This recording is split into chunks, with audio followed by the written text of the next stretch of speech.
And we're back, folks, for another exciting installment of Five Nights at Freddy World, the greatest RPG to ever grace PC. And I've got a confession to make. You see, this isn't actually a live commentary of the video. I was so freaking bored out of my mind, and I was so lazy about it. I recorded the gameplay and thought, you know what, I'll come back later to it, and I'll record what I'm talking about.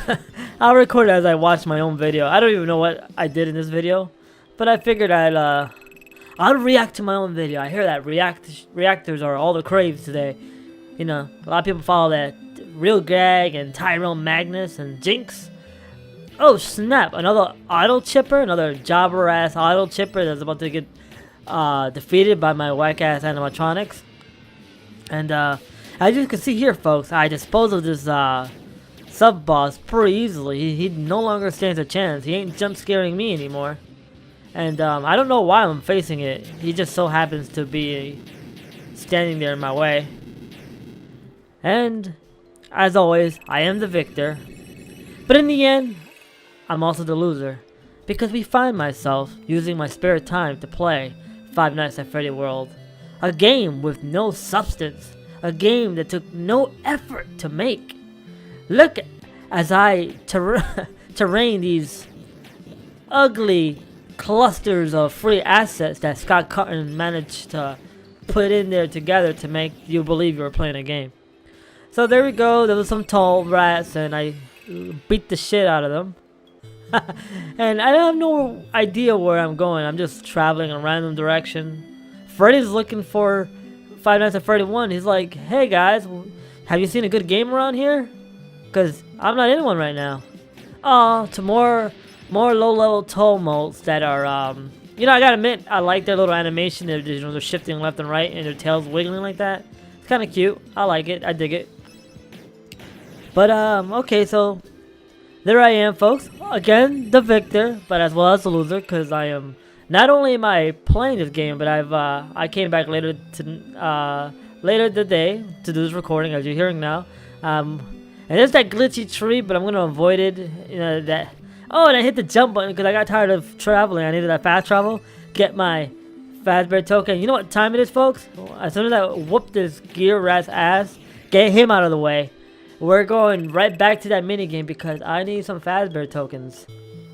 In order to beat this game, I need to grind out the tokens and get some cool items. For some reason, I hesitate to move, but there I go.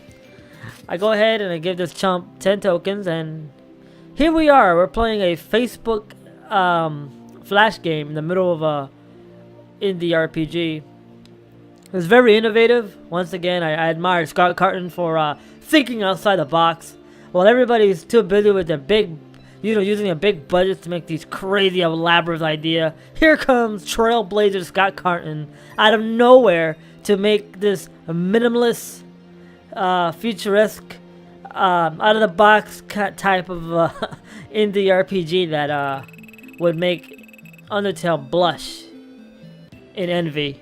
Oh, there I am talking to other Fox animatronic. I didn't get a chance to get his name, but who cares? They're all throwaway characters. They have zero personality. These characters are survived by the Tumblr community, by the DeviantArt community. They're the only people who really care about these soulless assets that stand around. And so I jump start to 4. I'm getting on the water right now, and I'm like, where the hell do I go? I put on the map for some reason because I think it reduces the enemy encounters, but I'm wrong because I get confronted by some seaweed, which are basically green color flan monsters. They're easily disposed of. Nothing like a bunch of pizza pies to clog up your arteries and give them a heart attack. And they do have a lot of HP, but they're absolutely no threat for the incredible strategic mind that is Clam Rage. Oh, and I'm just there wanting to get out of this battle, but I know I need the experience points so that my weak ass secondary party, which is in the backside in the switch, they're leveling up. There goes Mango's poppers blowing up. I never know when the hell they blow up, but when they do, I enjoy the seizures I get, epileptic seizures from all the flashing And the only reason I seizure up is not because it's flashes, it's because it's cheap animated flashes. My body rejects the cheapness. And here we go, low-level toll moles, whatever they're called. They've come just in time to get their ass kicks. They're eating. They died being run over by a piece of rolls. Now there's this pearl on top, up there next to the bee and the med packs, the med pods. What does that pearl do? Is that the thing that's shooting out the meteors?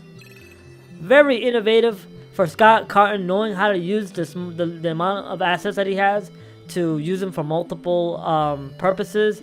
So we got the pearl in the mini game, and the pearl also shoots out the meteor during battle. I mean, you know, I understand when you don't have the budget and you gotta make a cheap ass game for your adoring fans. You have no choice but to reuse assets and give them a different life, a different purpose. Here comes some colossal squid. They're just in time for an ass whooping. They've been hearing rumors that a bunch of animatronics have come around or are whooping a bunch of asses. They're like, you know what? We need to take a shot at them.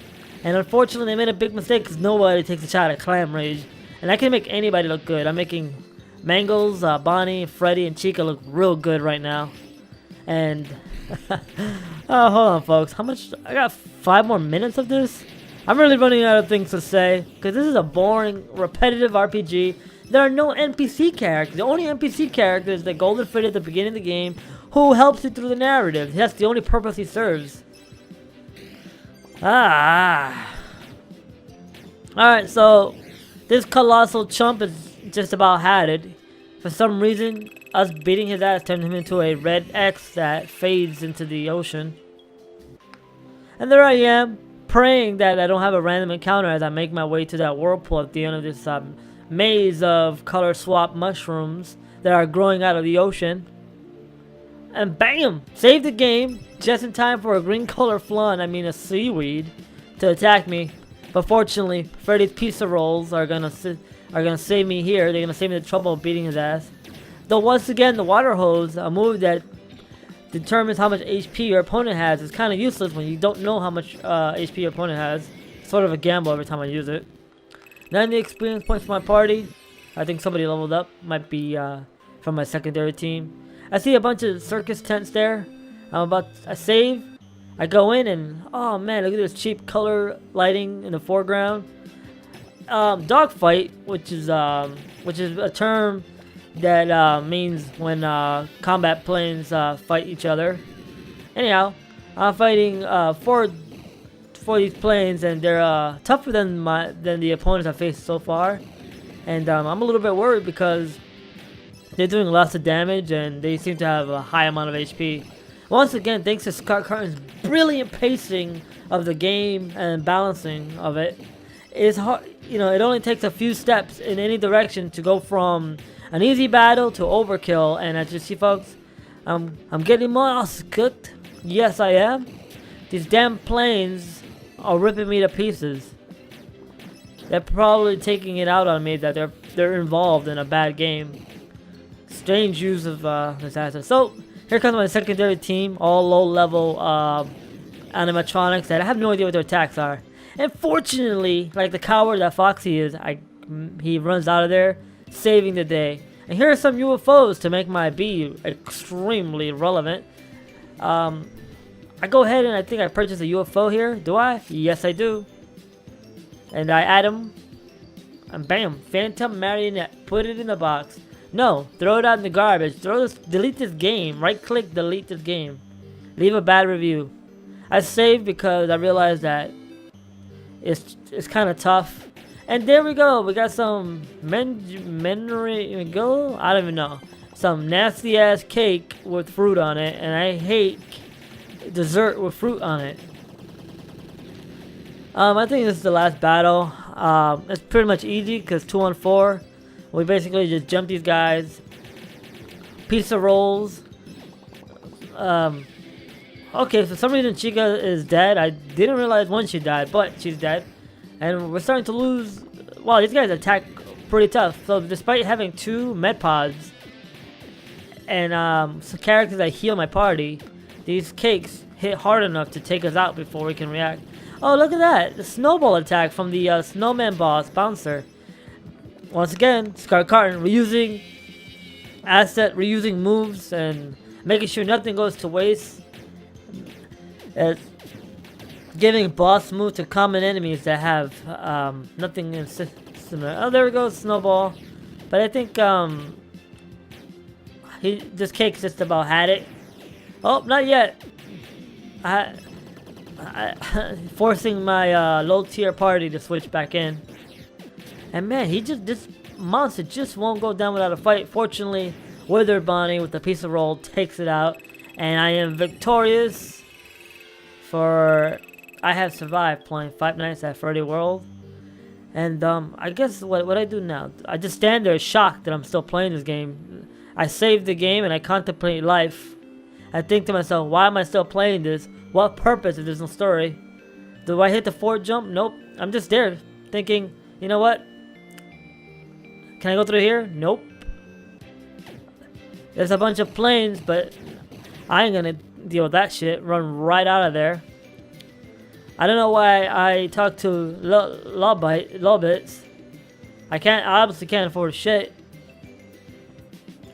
And I think I'm done. As soon as I hit the done button, I am done with the game. Say my name. And that's pretty much it. That's how the game ends. See you guys.